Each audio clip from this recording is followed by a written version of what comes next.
So we're here. Good morning, all. Good morning, all. You guys get like a three for one, right? You get Bullhorn Betty 3 times today, all in one day. Like we don't hear that too often. So I'm gonna wait for a few people to get in the chat, and then we're gonna get started.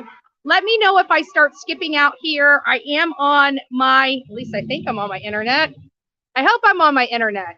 I've got the hotspots put up out here, and we've got it's all, we're already in. So there's the courthouse right behind me. If you wonder why I'm standing here, is because I got a bench right here to hold my stuff. I got the courthouse right there, and perfect camera footage right here, right? And I'm in the shade because it's starting to warm up in Georgia. Okay, we're starting to feel a little bit of that Georgia heat out here. I got to be honest with you, it's creeping up there. It's like 75 when I rolled in. That means if it's 75 right now, it's going to be a hot Georgia day today.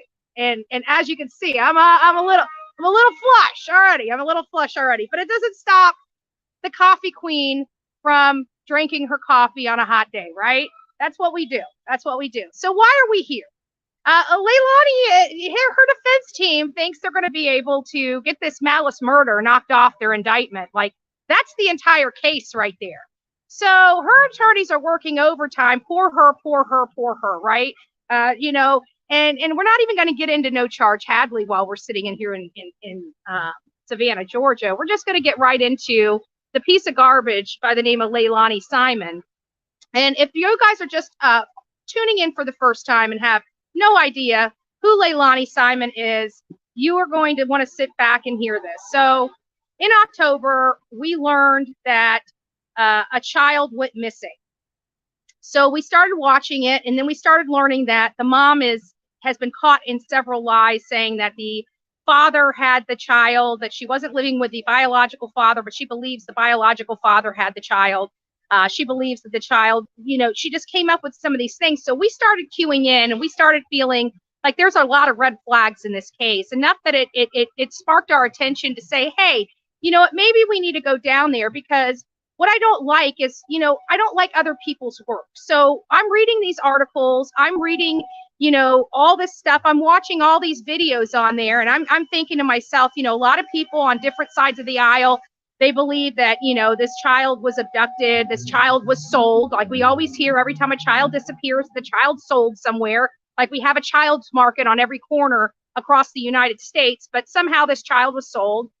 We heard, that it was probably the babysitter. Remember that?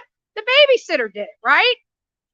We heard a laundry list of people that did it, and I'm just scratching my head because I was ready. Hey, I was ready to go scorch earth on her. And I said, you know what? She's a young mom. Let me come out here and find out what we can learn about this young mom. Surely she didn't injure her son. Surely she didn't do that. We got out here, and lo and behold, within a few hours, people started just coming in. Apparently, with the hate channels broadcasting that we were out here, people knew we were out here, and they just started coming up to us, started talking to us. We started going places and speaking to people at restaurants and fast food joints, at the gas station, trying to make heads or tails of it. We ran across, here, let me move that down.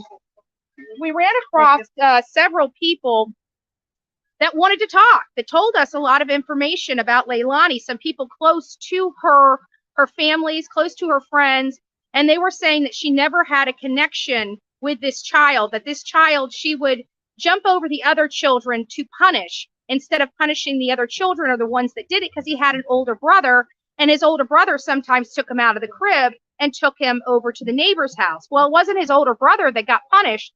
It was Quentin that got punished. So Leilani never had this connection with this child. And when we started hearing those, we started knowing immediately that there was something desperately wrong with this situation.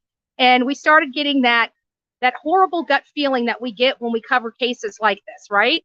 So we ended up finding out, I think it was the next day. I can't be 100%, but I believe it was the next day that she was finally identified as the person of interest in the case. She was the only suspect that they named. They believe that now she has thrown her child in the garbage, and that the child is now at the landfill. This is a 20-month-old child, by the way, for those folks that are unfamiliar with this particular case. 20-month-old child. She she was arrested almost a month later, right before Thanksgiving. They let her stay in her bed. She was on double probation. And when we found out that they named her as the primary suspect, we knew that they had enough evidence to label her that publicly. So we couldn't understand. We were thinking that the cops were coming to arrest her any moment now, that our job was pretty much done, that we can just, film her arrest and head back home. Job is done. Case closed, right? She did it. No, they left her out. Again, double probation, could not pass a drug test, This hearing here, this motion hearing here is a very, very, very important hearing, because this is where her defense is saying they don't have enough evidence. They haven't produced enough to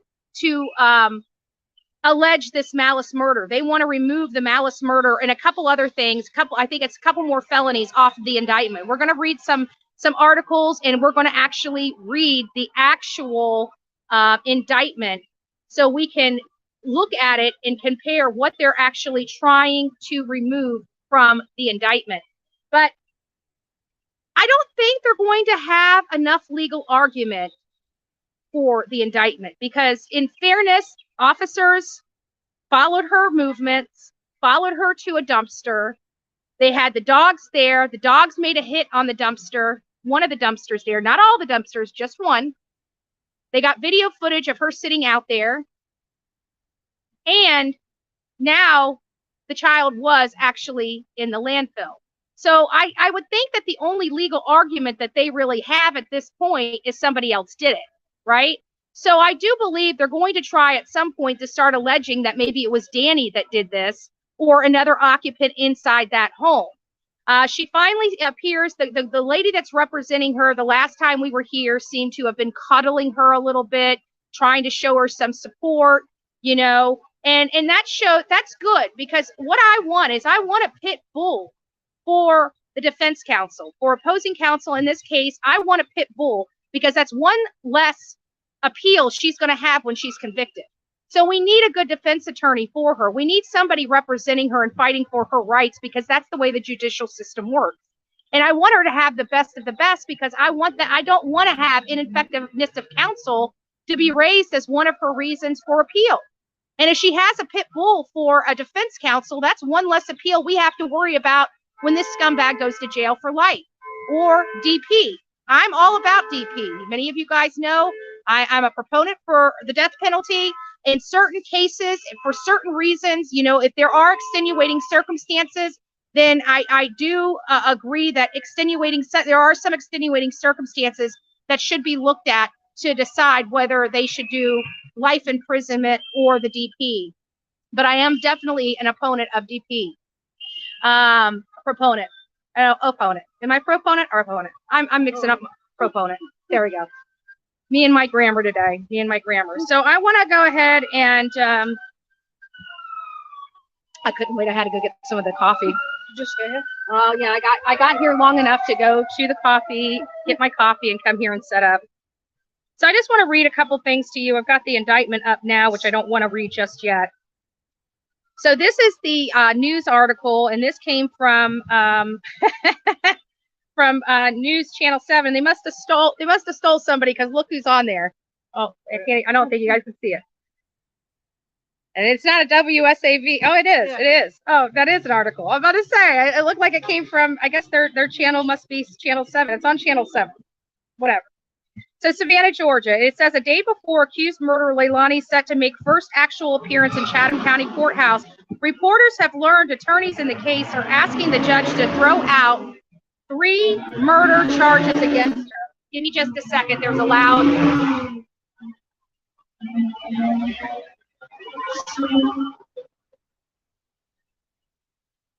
Hopefully you guys can hear me now. So the 3 murder charges against her. So they did file a special motion. That's what we're here to learn. They said defense counsel called the charges imperfect in form. So they are using a technical reason to try to remove this charge, these charges. It's multiple charges that they're actually asking to have removed. The defense, what does it say? Any manner in which cruel and excessive physical pain is inflicted, or the nature of any object. This is what they're saying they did not have. They failed to allege these things. Cruelty, which any manner which any cruel, excessive physical pain was inflicted. They're saying that they failed to allege that.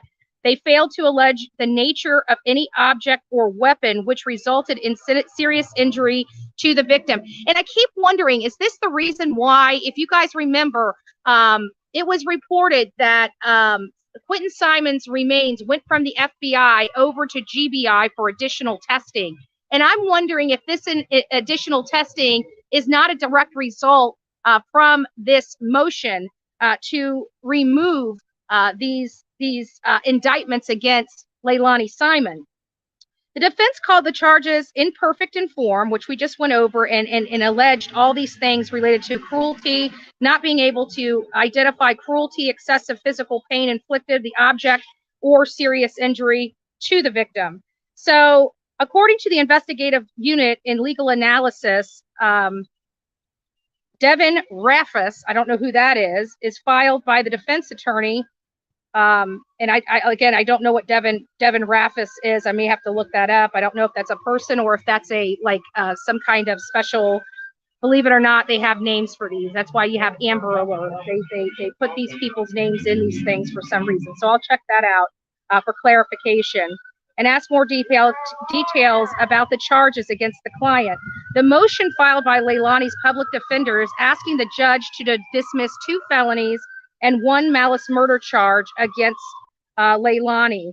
In a separate motion filed in the case, Simon's attorney is also asking for counts 10, 12, 14, and 17 of the indictment to also be dismissed and removed. Those charges are those are when Leilani lied to investigators. I don't know how she's going to get around 10, 12, 14, and 17, because I mean, it's well established that she misled law enforcement, which caused them to work a lot harder. There's reasons that they have these charges and these statutes here in Georgia. They have those statutes in Florida. There's a reason why they have statutes because she. And this is where I'm I can't remember, and I probably should have done a little brushing up on this, because I can't remember if she was the one that called her child in missing, or if it was, because I remember Diane went over there to the house when they thought the child was missing, and she's like, have you called the cops? And by this time it's 9:30 in the morning. I remember that. So I can't remember who actually called law enforcement to report this child missing. And it may have actually been the manager where Danny worked. I don't think it was either one of them. It's definitely what I don't think it was Danny or Leilani that called law enforcement, if I remember correctly. I'm trying to go off memory on this one. But it really looks bad. And then she deceived law enforcement when they were looking for a 20-month-old son. So all of her actions, like we're watching right now, Letitia Stout trial, right? And we heard how fantastic some of her stories were about where Gannon was, about how she was kidnapped, some guy was laying in the road. I mean, she just went on for days with these stories, and these stories kept changing. Well, Leilani did a lot of the same thing whenever her son was first missing. She was telling law enforcement that she went to go pay a drug debt, that she went to go get Oragel, that, she kept lying to them. At some point, they're going to charge you for that. So I don't know how they are going to handle that, but they may reduce those charges. I just don't see how they're going to be dropping or dismissing the malice murder count. But it is possible. Again, this is all up to the judge. We have no control over what happens. The prosecutor has no controls over what happened. And here's some more information. Leilani first reported her son missing on October 5th. Authorities said she called 911 and said Quentin disappeared from his playpen at their home just outside of Savannah. Thank you. Yep. Just outside of Savannah. And that wasn't true. She literally did something to him inside that house.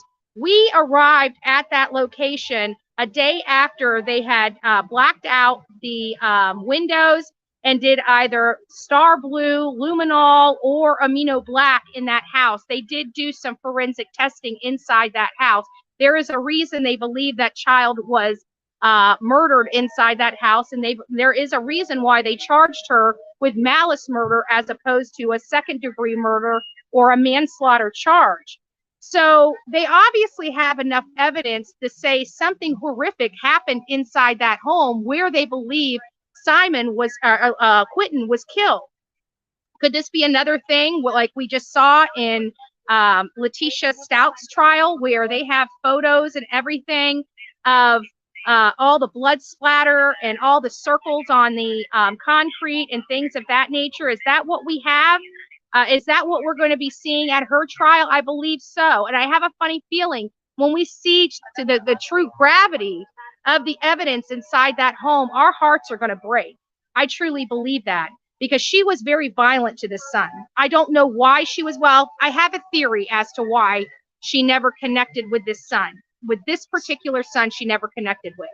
So we heard that, she obviously had a connection with her baby daughter, and she had a connection with her oldest son. It was Quentin Simon that she did not have this mother-son connection with, this maternal bonding, if you will. And so we couldn't understand why with this child.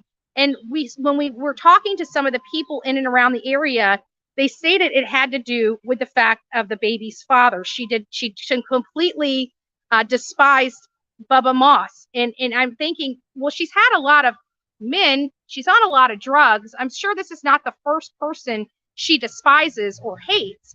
So why in the world would she be attacking this young boy, this 20-month-old boy? Why would she constantly be abusing this one child? She abused the other children too, just not to the extent that she abused this child. I mean, don't misunderstand what I'm saying. We did find that all the children were neglected, and all the children have come with weird bruises and markings on them. This is not just to Quentin. However, the severity of punishment that she, did to the other kids as opposed to what she did to Quentin was much different. So when we looked into it, and it was actually Billy Joe that started giving me my first clue. And that is when Bubba Moss recorded Billy Joe on the phone and actually released that to the public. He put that on Facebook. I can't remember if he put that on Facebook through another creator or if he went out there and just posted it on his Facebook page. But it was something that he did, and it really got under Billy Joe's skin. And so she came out and wrote him a letter. And that was the first time that we realized that there was some kind of flirtation between Bubba Moss and Billy Joe. And so when I started thinking about that and I started looking into that, we're finding out that it is possible that Billy Joe and Bubba had some sort of relationship, some sort of, definitely like not a mother-in-law, son-in-law relationship, something much more than that. And that was from some of the writings that Billy Joe released herself that started pointing in that direction, because she was calling Bubba out about it, but without saying it. And we know how to read between the lines because we use our noggin. So we're realizing, and I keep wondering, is the reason why she hates Bubba and has this resentment toward her mother because of her mother and Bubba getting together or hooking up. I truly believe that happened. And I think that that's why she hates that child so much. That child, when we heard about Billy Joe being with the children or having the child out or anything like that, that child was out with her alone. Actually, I think me and you were talking about that just the other day. 3 people told us that they seen Billy Joe and were just with Simon. Yeah, it was just with Quentin. So so she obviously favored Quentin. So I think Quentin was the baby for Billy Joe. Billy Joe seemed to have that child at stores. Now, granted, she left this child with strangers in a cart, but I think every parent, you look back on it, and in all reality, I think every parent has done that, where they have to go out to the car and grab something, but they don't want to take the kid in the cart and drag it out there. You look at the person behind you and say, I'll be right back. Can you just watch my kid for a second? I think we've all had experiences like that. I personally haven't had experiences like that, but I believe my mom's done that once or two, one or two times, in my life. that I recall, where she says, just sit here with the cart. Granted, I don't think I was 20 months old, but I digress. So, we have all these things going on in Leilani's history. I was definitely pushing that she gets the death penalty for killing her own child. However, I am looking at this, and at the end of the day, I really think it should be Billy Joe back here and Billy Joe arrested, to be honest with you, because Billy Joe screwed up her kids. Okay, you got to look at this, and this would be an extenuating circumstances in my book. But she's got 2 children that have taken a life. Let me repeat that again. Billy Joe has raised 2 children that have taken 2 separate lives. Quentin is in jail. Quentin Simon is in jail for murder. His sister is facing murder of his nephew, Quentin. So what would make children end up murdering people or feeling like they need to murder people? These are children that are really screwed up so bad. And how do you screw up a child? You have a mother like Billy Joe. That's how. This woman, God knows what what Leilani and her brothers witnessed when they were in her care. I'd have to think it's no different than what Leilani did in front of her own children. Her mother was picked up on prostitution. Her mother was picked up on drug charges. Her mother served prison time. The kids were taken out of her care and put in foster care. I met one of the foster mothers here. The last time I was here, I didn't put her on the record. I just wanted some information. And she told me that those kids came to her all messed up. Leilani and her brother came to her all messed up. They were already screwed up when she was trying to take care of them. So it really upsets me that Billy Joe could lie to the courts to get custody of those kids, to put them right back in the care of the woman that they just took the kids out of. I still haven't been able to figure that out, and I still haven't gotten an answer from Chatham County as to why she's not being charged on those crimes. They will not answer it. They will not charge her. This is a lawless place. I talk about it all the time. I was actually planning on moving to Georgia. I was looking for a place in Georgia. I'm not moving here now. I know. Karen's like, oh, shoot. Right? But I can't because I will have more of a chance getting arrested here for walking down the street than somebody coming up and putting a bullet in my head. Right? If you put a bullet in somebody's head, law enforcement around here is going to tell you, go home. We're going to investigate the case. Just sit back, chill, eat dinner, sleep, whatever you need to do. Just go home. We'll see you in a few weeks. We'll wrap up this case and we'll come get you in a few weeks. That kind of stuff. And we just watched it over in Glenn County too. So this is the environment of Georgia. That's scary for me. For me as a person wanting to come here, that's very scary to me. I will tell you guys, skip Georgia and just keep going right on through to Florida. You'll be much happier. If you need something down south, go on to Florida. You'll be much happier and you'll love the sheriffs there. They actually know about this thing called law and order. And they actually know how to use these things called handcuffs when somebody kills their 20-month-old child. They don't let them, in Florida, you don't have to worry about them letting you go home and sleep for 5 weeks in your house and party and go to bars and continue to violate your probation. You can't even, and also in Florida, if you're on probation and you violate your probation, they send you back to jail. They sure do. They send you right back to jail. You don't pass go. You don't collect the $200, and it doesn't take you 5 weeks to get there either. It's a wonderful process in Florida. It's a wonderful process in a lot of these states. I haven't quite got what kind of law Georgia is following, but it's a law that I've never seen before. Many of you know I have family here. I've come here since I was a little girl. I know Georgia, right? The place I went is Fitzgerald, Georgia. It's a little speck on the map. That's where my family's from. But now they've spread out. They've spread out and they're all over this state. So every now and again, I get to pop in and see one of them and say, hey, right? They don't call me Bullhorn Betty. They just know me as Andrew. Just in case you didn't know. All right, let me get through here and let's just read. Awanda, nice.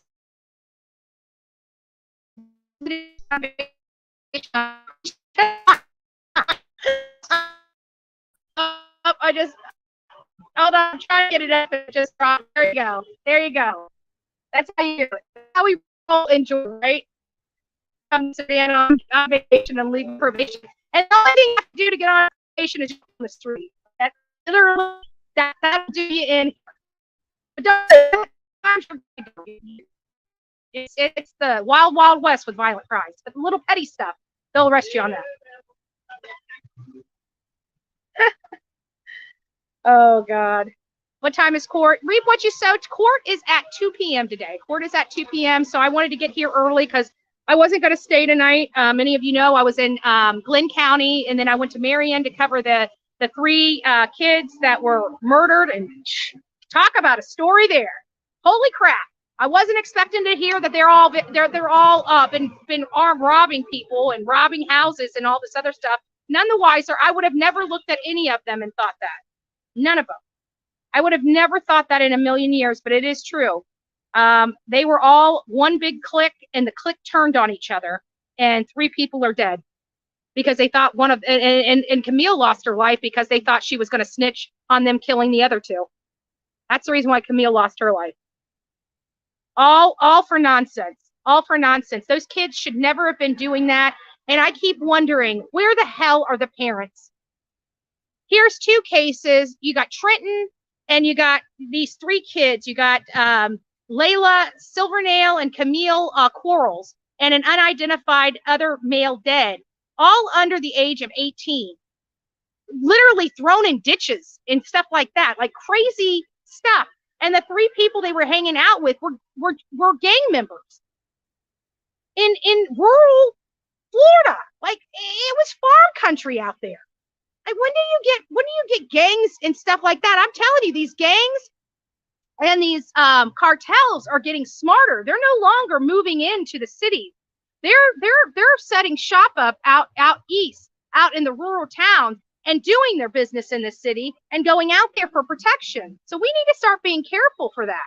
Because when I talked to one of the neighbors, they said, because I noticed all the new construction and me, dealing with the county, I know we need a lot of new construction. We got so many people moving here from all these other states, and it's getting our building is getting crazy in Florida. I can admit that. But when I went out there, I'm looking at all these new homes and I'm thinking, oh my gosh, this is going to be a beautiful community. They got these nice, beautiful homes. They're on decent lots. They're not on the 0.08 crap that they're starting to do now in Manatee County. Like, these are real lots. These are, 0.15, almost up to a 1/4 acre lot. They're nice sized lots out there. They're beautiful, brand new homes, and they're gorgeous.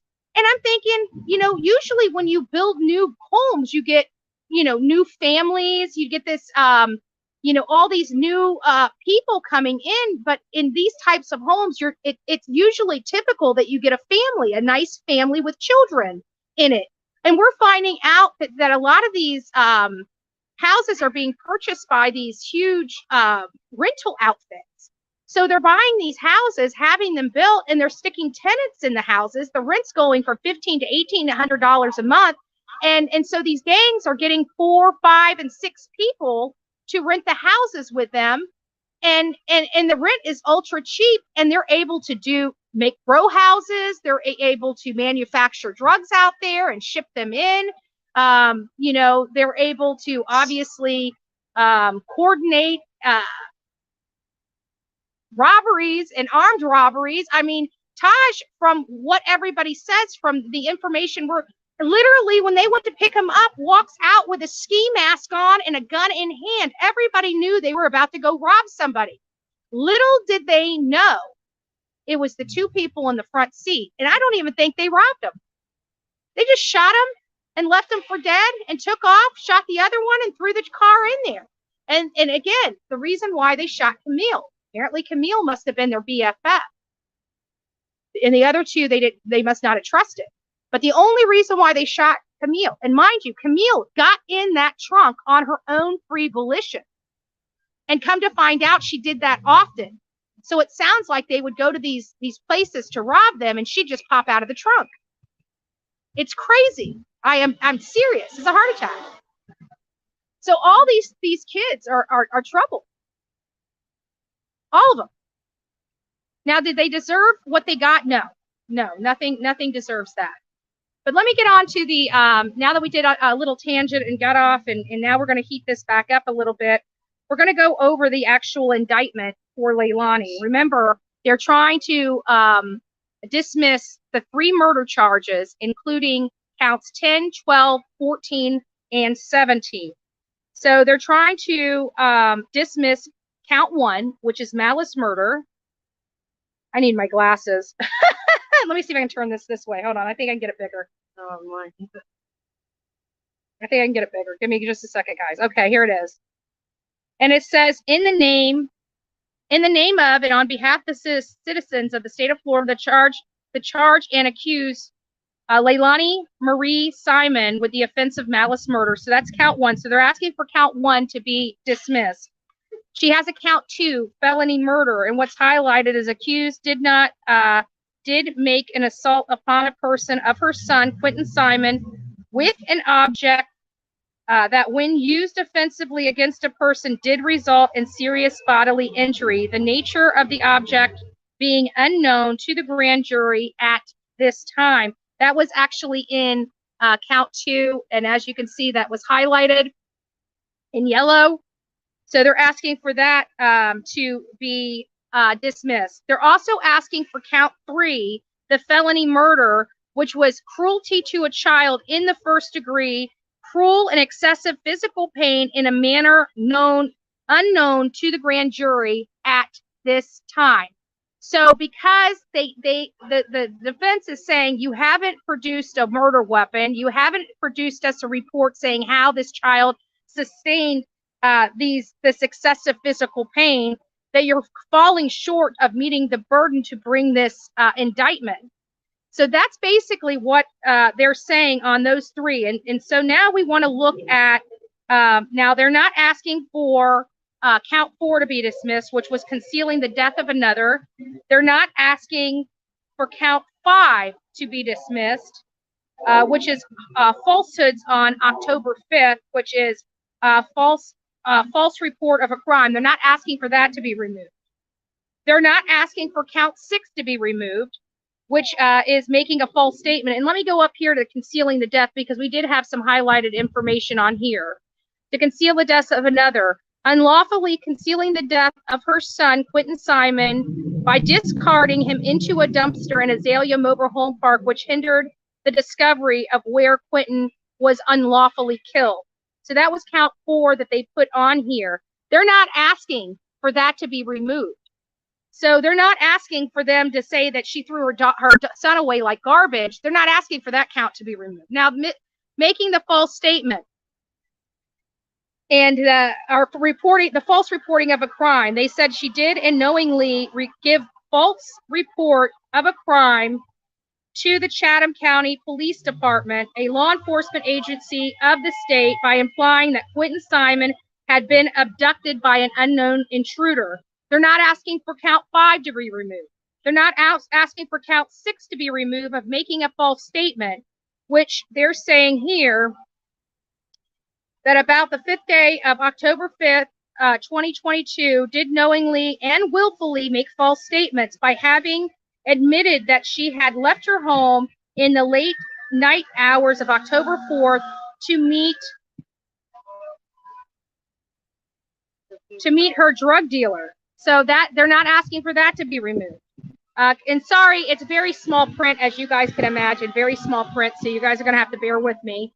Count 7, making a false statement. They're saying that she knowingly and willfully made a false statement by falsely stating that only controlled substance of which she was a regular user of was marijuana, because they know for a fact she was using more than just marijuana. So they're not asking for that charge to be removed.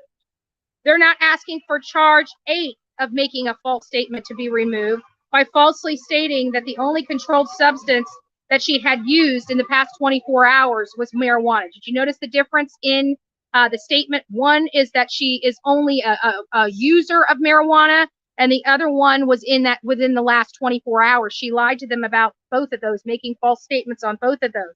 They're not asking for that to be removed. They are not asking for, I just lost it. Hold on, it's got to let me let it rethink. It's pulling it up. I think it's because I went to the other page. Give me just a second, guys. It just clicked off on me.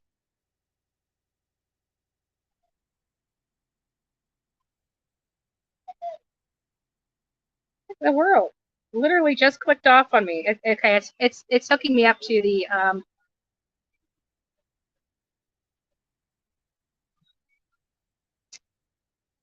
Give me just I don't know why it just went down on me. Give me just a second. I'm going to be reading some more. I don't know why it went down on me, but it's not even letting me go back. But we'll find it again and just since they don't want to do that. Okay. All right, I got it back up. For whatever reason, that one link. So we're down to count 9. So now we're at count 10. This is the count they want dismissed. So they want count 10 dismissed, which is making a false statement. And it's why is it doing that? Oh, where'd you find it? Look at that. It's working and then it just goes down. I can't even think of. Okay, don't. Yeah. Where'd you find it? I search. I did a search. Let me see if I can download it.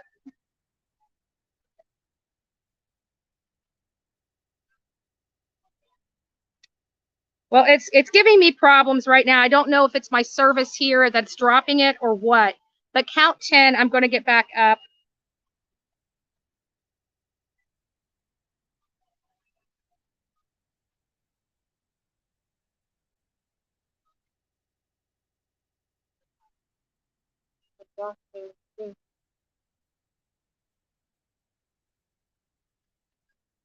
Maybe this will work better.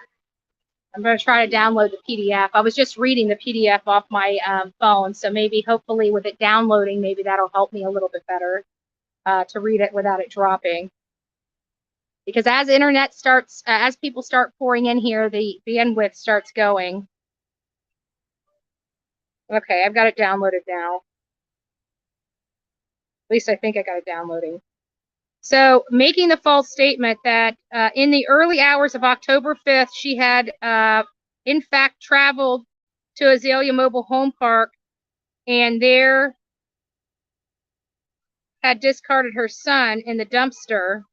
So they're saying that she made a false statement about not going to Azalea. And in the early mornings, she had, in fact, okay, so the wrong part is highlighted here. So they're basically stating that they asked her about whether she went to Azalea Mobile Home Park and dumped her son in the garbage, and she lied about that. So that's a statement that they're trying to have removed. They're not asking for 11 to be removed, which is making a false statement related to that she left her home to meet her drug dealer in the late night of October 4th. That's what she told law enforcement, which that ended up being a lie. Count 12, they're asking count 12 to be removed from the indictment, and this is making a false statement related to the night of October, so she had whether she had used a controlled substance contrary to state of Georgia law. We know that she was on some pretty strong drugs that evening.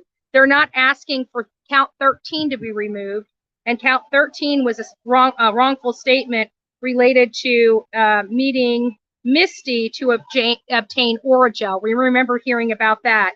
They're keeping that in. They're not asking for that to be dismissed.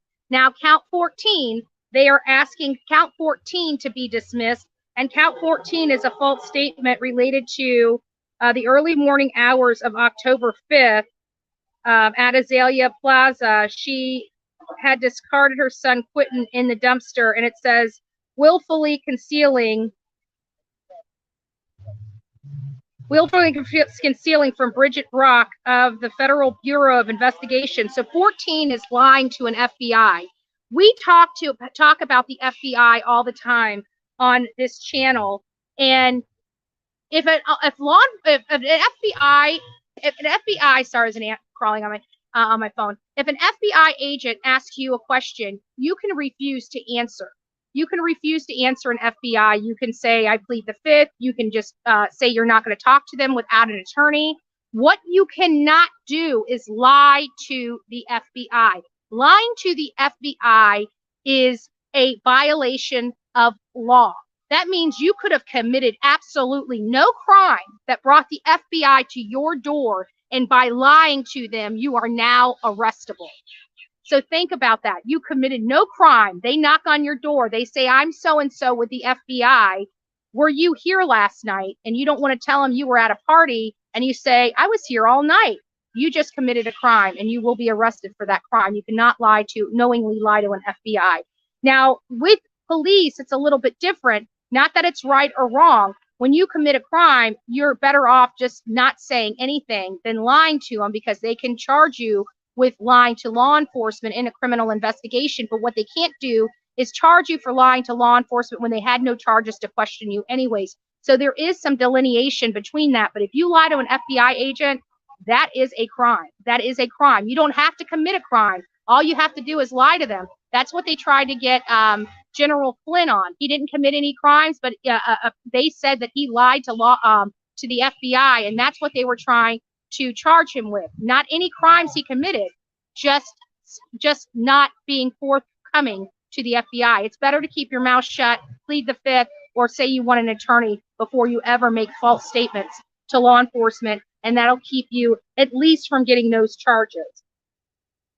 So they're asking for 14 to be removed. We just covered that. They're not asking for 15 to be removed, which is making a false statement, admitting that she left her home in the early hours of October 5th and had traveled to Azalea, and falsely stated the purpose of that trip was to meet her friend Misty for Oragel. So we have different statements about this Oragel situation. So they're not asking that to be removed. They're not asking for count 16 to be removed or dismissed, which is having admitted that she discarded something in the dumpster at Azalea Trailer Park or Mobile Home Plaza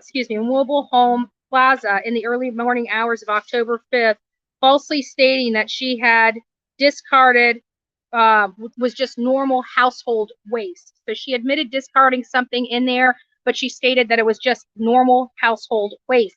They are asking, this is the last count that they're asking of this 19 count indictment to be dismissed, and it's count 17 of making a false statement, willfully concealing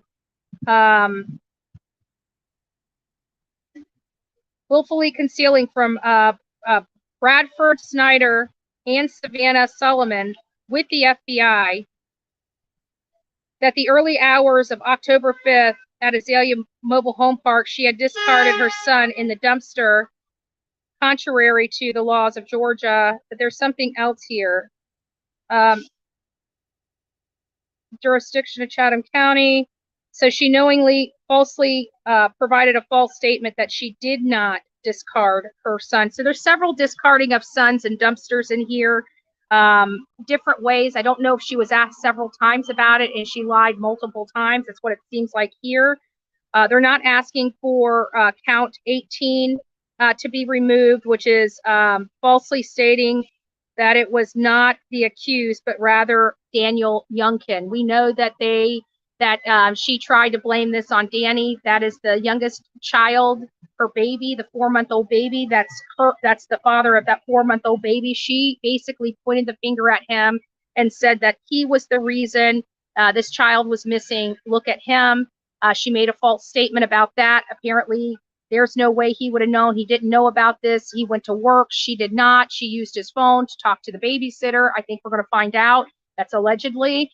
So there's a lot of things going on here. And then lastly, the 19th count, again, Leilani's attorneys, her defense counsel, is not asking for this court to dismiss count 19, which count 19 is making a false statement by having once again admitted that she, not Daniel Youngkin, had left the home in the early morning hours of October 5th and traveled to Azalea Mobile Home Plaza, and having admitted that she had no contact with her friend Misty, falsely stating that she did not remember what she had done there. So they're not removing that count. So they're wanting the count 1 through 3 dismissed, and they're wanting count 10, 12, 14, and 17 dismissed from the indictment. And I want to make sure that I am right about that it was, because we got a lot of information coming here, and I was reading one and then going back to the other. So let me just confirm that those are the counts that they wanted removed.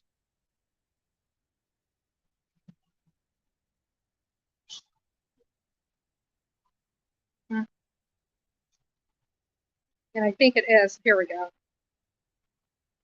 In addition, they wanted counts 10, 12, 14, and 17 removed. So we just went over all those counts. It seems like the ones related to the dumping of the boy's body in the dumpsters, as well as the crime of malice murder, her murdering her son, her using excessive force toward her son, which caused great bodily harm, and her using an object against her son, which caused great bodily harm. So those are the three murder counts, the 1, 2, and 3 that they're trying to dismiss, as well as 10, 12, 14, and 17. And we just went over all of those with you guys here. So what is going to happen now? So what is going to happen now is we're going to go inside here at 2 o'clock, and we're going to listen. Usually how the judge works in these matters is on a case-by-case basis. So every time we have a motion hearing, they do typically, now I don't know if that's going to be the format here, I'm unsure, but typically they do a Rule 22 hearing to let us, to instruct us whether we can have live broadcast in there, whether we can all be recording on our own devices and getting the content that way, whether there's a pooled recorder in there taking videography or photography. And there's certain rules that the pooled photographer and us as media have to comply with. So we cannot take any photos or show Leilani in handcuffs. We can't take photos or show Leilani speaking with her attorney. There's only very limited, mostly we basically just have to keep the camera at an angle so it's at the podium and at the judge's desk without, sometimes you got to, magnify it so you can get over their heads, because we don't want to get her talking to her attorneys in those videos, because that's a violation of the court order. So we'll hear what the judge says. She seems like she's been pretty fair as far as, letting the news and media, we're alternative media. We're obviously not mainstream media, but she's been very gracious to let us, be there. Let us, and every time she tries to weigh the pros and the cons of the argument as to whether it's going to be too sensitive of an issue or too detrimental to the defendant, as to whether we can record or we can get that content and we can distribute that out to our audience. But even if we can't get it, say there's going to be some sensitive stuff talking that the judge just does not want broadcasted, if that's the case, what we'll do is we will reiterate. I brought my notepad here so I can take copious notes if need be. I've got 2 different phones, so I can be typing on one if need be, so I can take notes that way, whatever's easier for me. So we do have a way of getting this to you. And if we can't record this and we can't get this out to you by footage, then I will go live immediately after we walk out of this. I'll come right back here and go live with you guys and let you know what happened inside that courtroom. But this is a major motion trial. So this is why, even though I just got home yesterday, this is exactly why, actually late Wednesday night I got home, but this is exactly why I turned around and came right back here, is because this is a major motion hearing, and this could hold a lot of weight. I mean, let's think about it.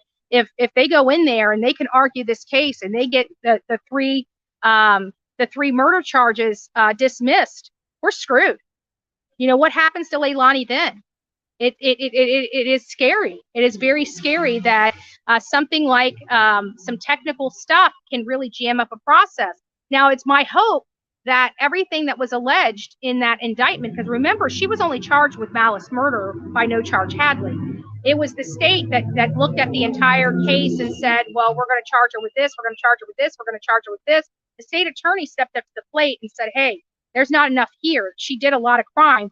And they ended up charging her with just about every false statement she said to a law enforcement agent. And you know, and that's what you got to do in these cases, because quite frankly, throughout the process, you might only get, they may find her not guilty for 90% of this, but we just need her guilty of one murder charge and maybe one false statement. And we're good, right? We're good. That's kind of how I'm looking at it. I'm not looking at it that I want her indicted on or guilty on all 19 counts. I hope they do find her guilty on all 19 counts. But I'm fine. I'm fine with, you know, a murder charge and a false statement charge. I'm fine with that. But we need to get to that point, and I'm hoping that the judge at least allows this to proceed to trial, because they have to produce all this stuff anyways during discovery. It's not like they can hide all this stuff from the defense.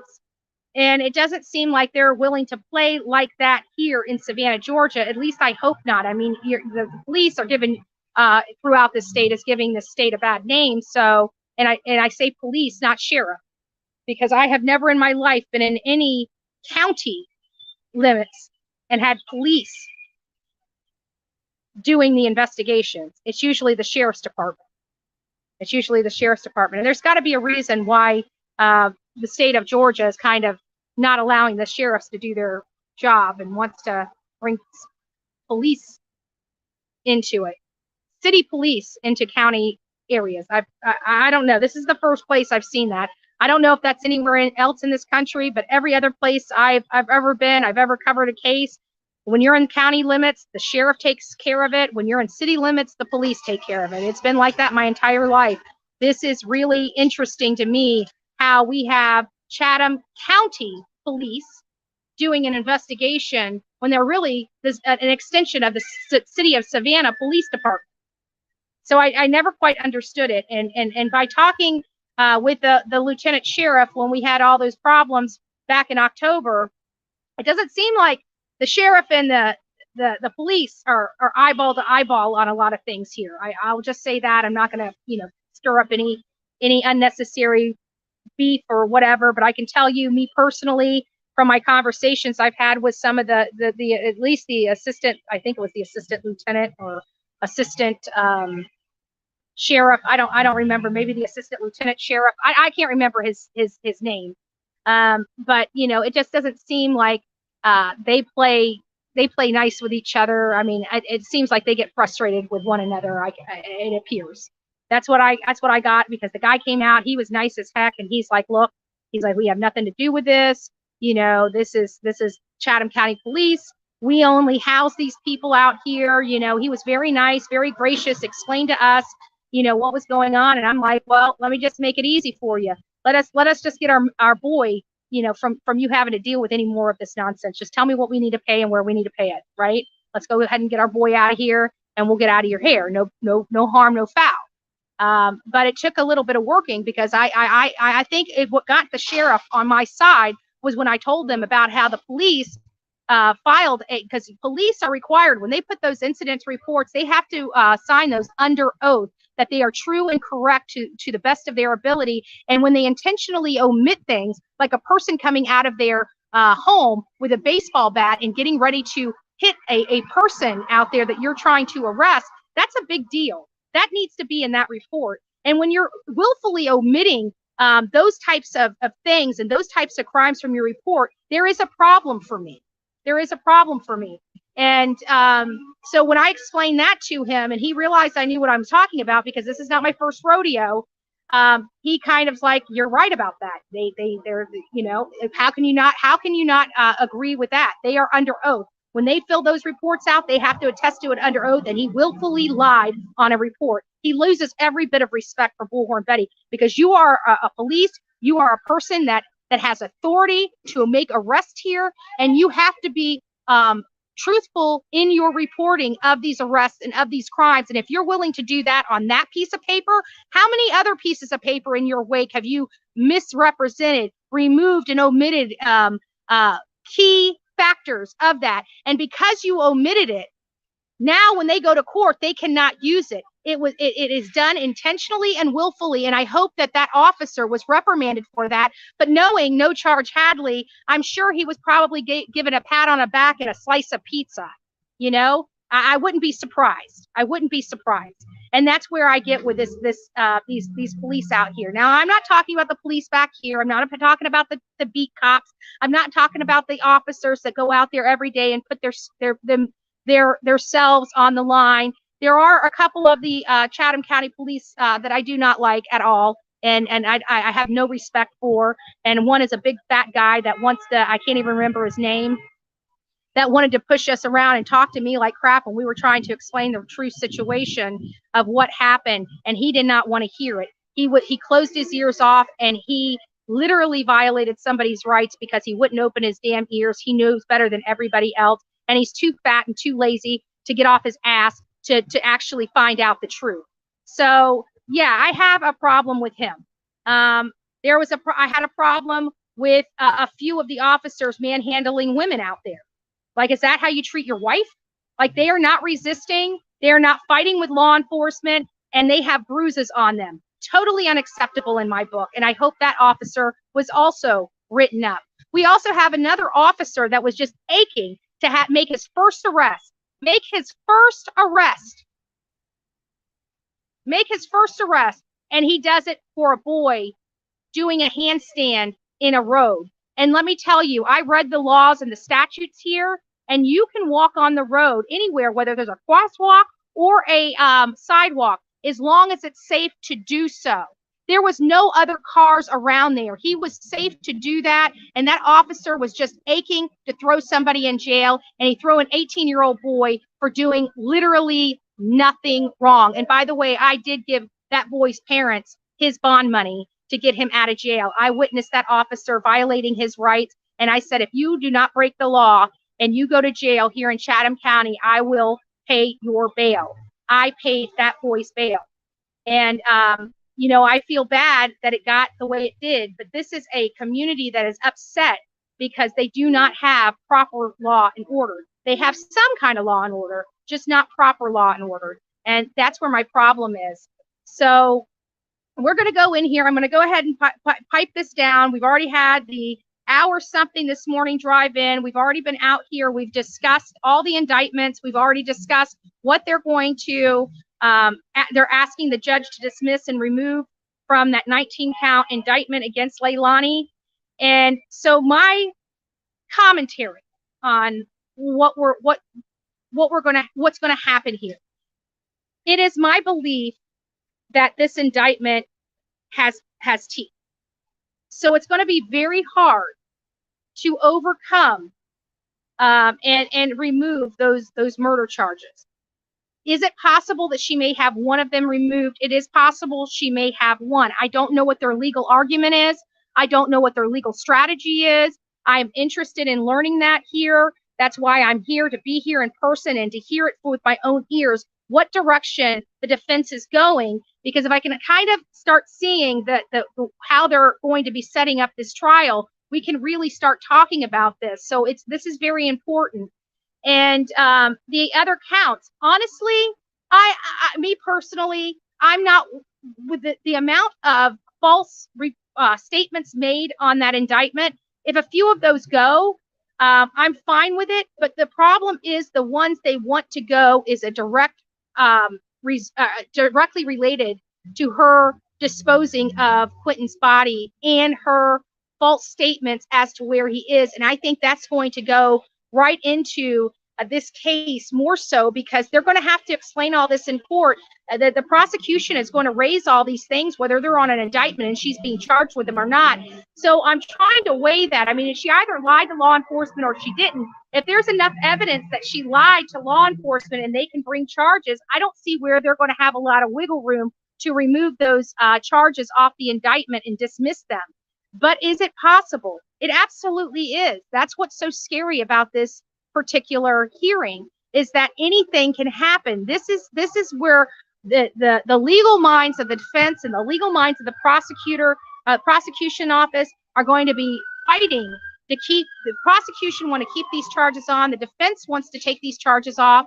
I would have to believe that they've already communicated with each other, because whenever you're dealing with this type of case, believe it or not, the prosecuting attorney and the defense attorney have constant contact through all this. They stipulate to a lot, so they can actually coordinate with each other to say, we're going to voluntarily remove this. So I have to think that those efforts have already been asked and answered by the prosecution. And the prosecution said, no, we're not going to remove these. We're not voluntarily dismissing them. You know, there's enough meat to the bone. Let's let the judge decide is basically how it goes.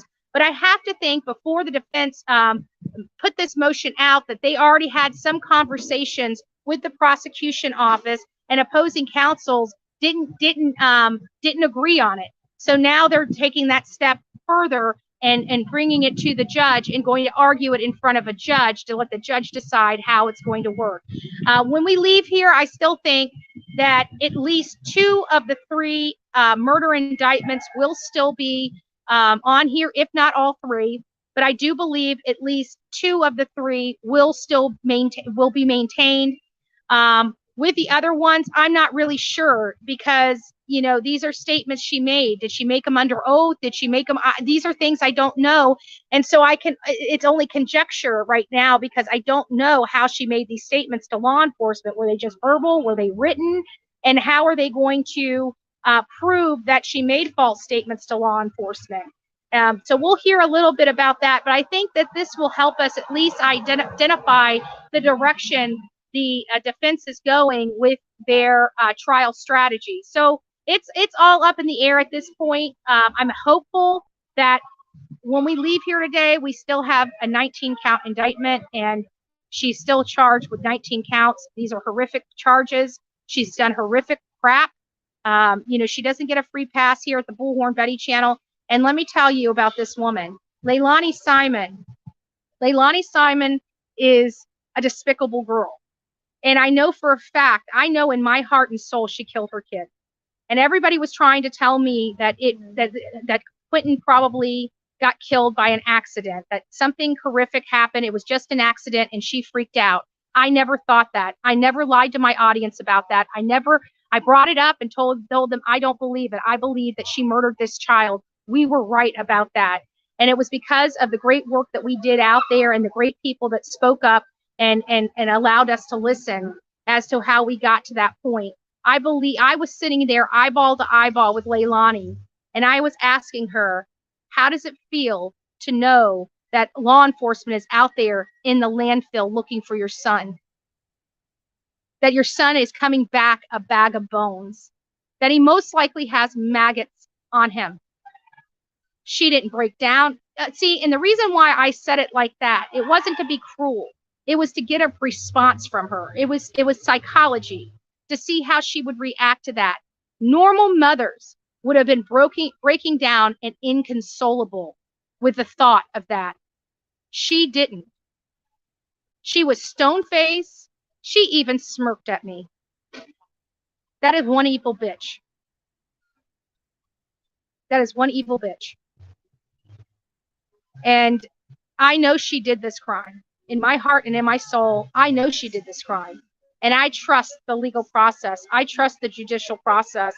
And I believe that justice will prevail in this case and will have a very heavy hand. That is what I truly, truly believe. Because that woman on that stand, that judge, I guarantee is a mother. I guarantee Judge Stokes is a mom. And when she sees and hears what transpired for this little boy, you're not on camera, you're good. Once you see what transpires with this little boy, it's going to sicken her. And I believe that Judge Stokes has got the balls to throw the book at this woman. I believe that wholeheartedly. I've looked at Judge Stokes. She seems like a very nice lady. I heard how she spoke and how she ruled while I was in there. And quite frankly, she made me take a breath of fresh air, because I was very thankful for the first time that she was on this case. And that was the last time I was here when I covered the hearing. So I'm very thankful, and I truly do believe she don't play. I truly believe she don't play. All right, guys, we're wrapping up. Thank you for being here. I appreciate it. We'll be back soon. Judge Stokes is awesome. I'm glad to hear that, Ann. I'm glad to hear that. We're going to, like I said, we're going to cover this case. We're going to get in here. We're going to let you know what happens inside here. And that's all we can do. So guys, right now, you know what you guys can do to help baby Quentin? You know what you can do? Pray. That's what you can do. Each and every one of you, we have 443 people in this chat right now, and each and every one of you can pray for this little boy. That's what you can do. That's what you can do. That's your part today, is pray for this little boy. Pray that this little boy gets justice, and pray for this judge to give her, you know, what she needs as she goes through this process. You know, we talk about law enforcement and everything that they go through when they're dealing with these cases, but we don't talk about the jury. We don't talk about the judge. We don't talk about the bailiffs inside that have to also witness these horrible things, these horrible images, hearing these horrible stories that people do to their own children. And we need to pray for them as well. Pray for them to have strength and discernment. So with that, guys, I love you guys. God bless you. Don't forget to be fearless. If you see something, say something, because an ounce of prevention is worth a pound of cure. Good day, guys. Until next time, be safe and kind to one another. God bless you.